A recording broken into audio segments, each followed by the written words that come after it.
Siapa sangka, di balik kejayaan tembakau Delhi yang mendunia, ada sosok kontroversial bernama Jacob Nienhuys, seorang pengusaha Belanda yang mengubah wajah tanah Delhi di Sumatera menjadi pusat industri tembakau terbesar di dunia. Di video kali ini, kita akan nonton bareng dan bereaksi terhadap kisah menarik sekaligus kelam tentang Jacob Nienhuys. Apakah dia seorang visioner atau simbol kolonialisme?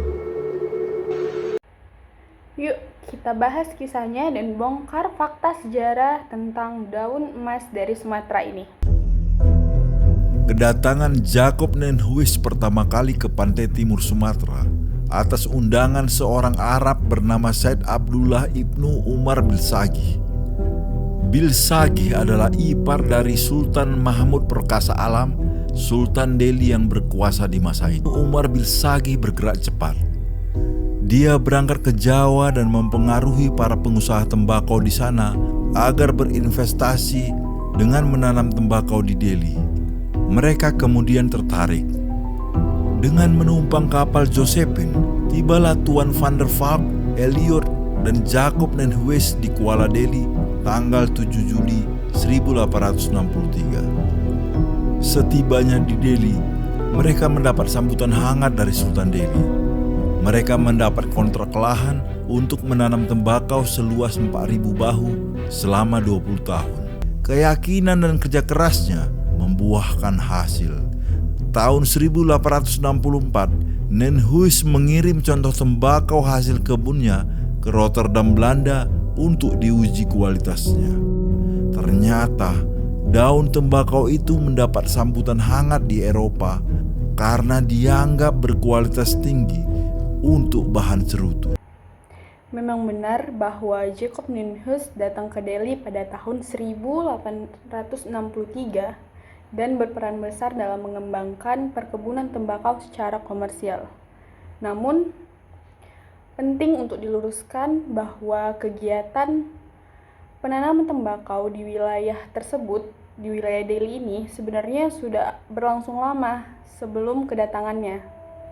Dalam buku John Anderson yang berjudul Mission to the East Coast of Sumatra in 1823 menyebutkan bahwa ia telah melihat atau menyaksikan penduduk Melayu, petani lokal, menanam tembakau secara tradisional, dan pada saat itu sudah ada kegiatan ekspor tembakau.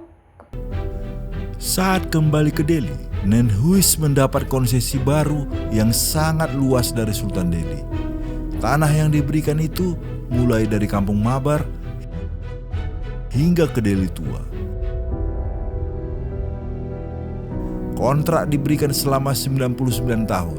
Perkembangan perkebunan baru itu mendapat angin segar saat rekan kerja Nienhuys, P.W. Jansen, mendapat pinjaman besar dari Bank Netherlands Handel Maskapai di Amsterdam.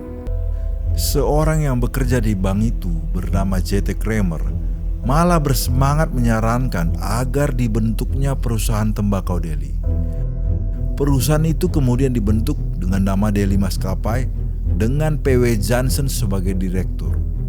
Dari Amsterdam, Kramer lalu pindah ke Jakarta dan kemudian pindah lagi ke Delhi dan menjadi bagian dari perusahaan baru yang dibentuknya bersama Nienhuys, Jansen, dan Kramer. Seiring berkembangnya perkebunan tembakau Delhi, pada tahun 1869, Jacob Nienhuys pindah dari Labuhan ke Medan yang kala itu masih bernama Kampung Medan Putri. Dia mendirikan rumahnya dan kantor perkebunan tembakau Delhi, Delhi Maskapai, di antara pertemuan Sungai Babura dan Sungai Delhi. Sejak itu pula, Medan berkembang menjadi Gementi, yaitu kota praja. Pendirian Jacob Nienhuys atas Delhi Maskapai pada tahun 1869, di mana Delhi Maskapai ini menjadi salah satu perusahaan kongsi dagang terbesar di Hindia Belanda dalam bidang perkebunan, yang keberhasilannya ini enggak serta-merta menjadikan Jacob Nienhuys sebagai pelopor pertama dalam tembakau di Delhi. Oleh karena itu, menyebut Jacob Nienhuys sebagai pelopor tembakau pertama di Sumatera Timur adalah salah besar. Jacob Nienhuys lebih tepat mungkin disebut sebagai pengusaha yang mengindustrialisasikan dan memasarkan komoditas yang sejatinya telah lama dikenal dan dibudayakan oleh penduduk lokal. Untuk memperkuat fakta bahwa penanaman tembakau di Delhi sudah ada sebelum kedatangan Jacob Nienhuys, kita bisa merujuk pada pernyataan dari Profesor Ikhwan Azhari, seorang guru besar ilmu sejarah dari Universitas Negeri Medan, dalam channel YouTube Tribun Medan TV. Beliau menegaskan bahwa masyarakat lokal sudah mengenal dan menanam tembakau jauh sebelum kolonial Belanda mengindustrikannya. Berikut cuplikan dari Profesor Ikhwan Azhari yang menjelaskan hal tersebut secara langsung. Tembakau Delhi itu baru muncul istilah itu tembakau Delhi itu sejak kolonial Belanda datang. Tapi tembakau yang ada di Delhi, ya, di kawasan Delhi itu sudah ada jauh sebelum Belanda datang kemari. Data yang ada di kami memperlihatkan bukan Nienhuys orang pertama yang menanam atau mengembangkan tembakau Delhi di Delhi. Tembakau Delhi sudah diekspor jauh sebelum Belanda datang. Dan penanaman tembakau Delhi tidak berhenti.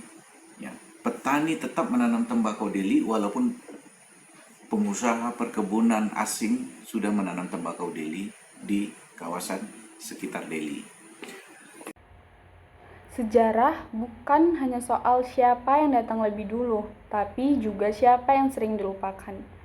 Dalam kasus tembakau Delhi, kita sering diajak melihat sosok Jacob Nienhuys sebagai pelopor. Padahal masyarakat lokal sudah lebih dulu mengenal dan menanam tembakau jauh sebelum itu. Hal ini tidak hanya oleh catatan sejarah seperti milik John Anderson pada tahun 1823, tetapi juga oleh para sejarawan Indonesia seperti Prof. Ikhwan Azhari. Dengan menelusuri kembali jejak sejarah dari berbagai sumber, kita belajar untuk melihat lebih jernih bahwa peran rakyat kecil pun punya tempat penting dalam narasi besar bangsa.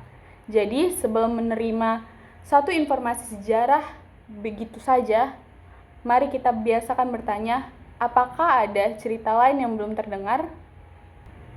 Terima kasih sudah menonton. Jangan lupa cek sumber dan terus kritis terhadap informasi yang kamu terima.